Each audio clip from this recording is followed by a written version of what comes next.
Jay Kornegay, you've been in the Las Vegas bookmaking game for 31 years now. We're approaching this extraordinary fight this weekend between Floyd Mayweather and Conor McGregor. Have you ever seen interest like this?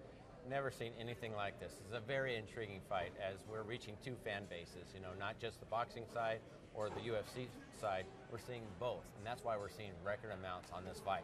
What do you mean by record numbers? What kind of figures are we talking about? Well, the record amount was set a couple of years ago with the Pacquiao-Mayweather fight, and the estimates were about $50 million on that fight. We're going to look at probably $60 to $70 million on this fight, easily surpassing last or 2 years ago when we saw Pacquiao fight Mayweather. Fascinating. And where is the money going? Because everybody thinks they know what's going to happen. Everybody's got some very clear ideas, and Mayweather's the overwhelming favorite, right? So is everybody betting on Mayweather? No, everybody's betting on McGregor. In fact, 92% of all the tickets have been on McGregor. Why? As soon as we open the gate, well, there's a few reasons why. First of all, it's the low-risk, high-reward scenario. A lot of people like to bet a little to win a lot. And then when you look at Conor, that's exactly what you're getting. Plus, you get all the UFC fans. They're open for McGregor. They're hoping for their sport, to beat the bad guys, of the boxing world.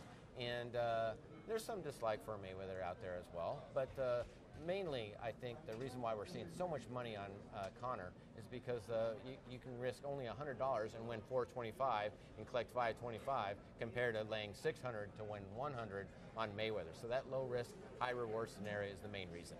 How bad is it going to be for your operation here and bookies in general if somehow McGregor wins this? It's not going to be very good, actually. I was here when we were booking that Tyson Holyfield fight in '96, and we took quite a punch there. And I tell you, if McGregor wins this fight, it's going to be a stiff jab to the jaw. I mean, we'll still be open on Sunday. We just might need to raise our prices on the chicken fingers the next day, that's all. What are your emotions going to be like during the fight, watching the fight, knowing what's at stake for your operation here? What's it going to be like for you? I'm going to be very nervous. I don't want to sweat it out, and I'm not really sweating it out. Right. But, there's a little anxiety there. I know that everything will take care of itself in the long run, but certainly I'll be rooting for Mayweather. It's looking like there's no doubt that we're going to need Mayweather, but those first 4 rounds are really critical. So once I get to that 5th round, maybe I'll relax a little bit and open up a beer.